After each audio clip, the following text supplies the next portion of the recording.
Hello, hello, hello people of the Philippines. It's me again, Chris, aka Miss Tawag, and for today's video, lutuan na to sing matter. So nag-invent na lang ko og unsa akong maluto-luto diri no, kasagara na akong gisagol ana is mga vegetables jud kay karon magong panahon na is wala na jud ganahan kanon si mama kanang supak tanan siyang ginhawa ba, so magliso jud mi kung unsa mong lutoon, maunang mag-invent na lang taani og bisan unsa. Ang importante is masudlan ang iyang tiyan.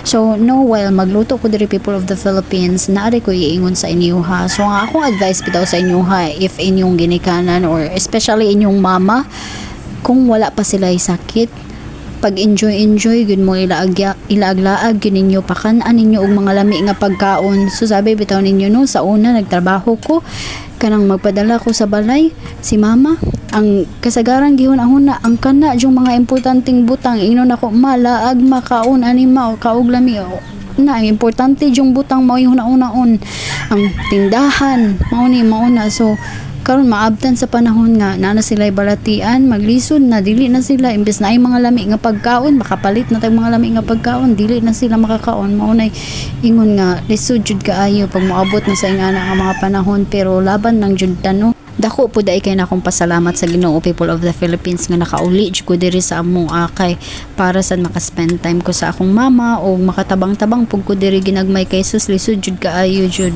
lisod kaayo nga kung ati ra diri is saon na lang jud. So maupo na people of the Philippines bisan unsa jud nato ka busy no, always kita magahin og panahon bisan pagluto na lang gamay nga butang pero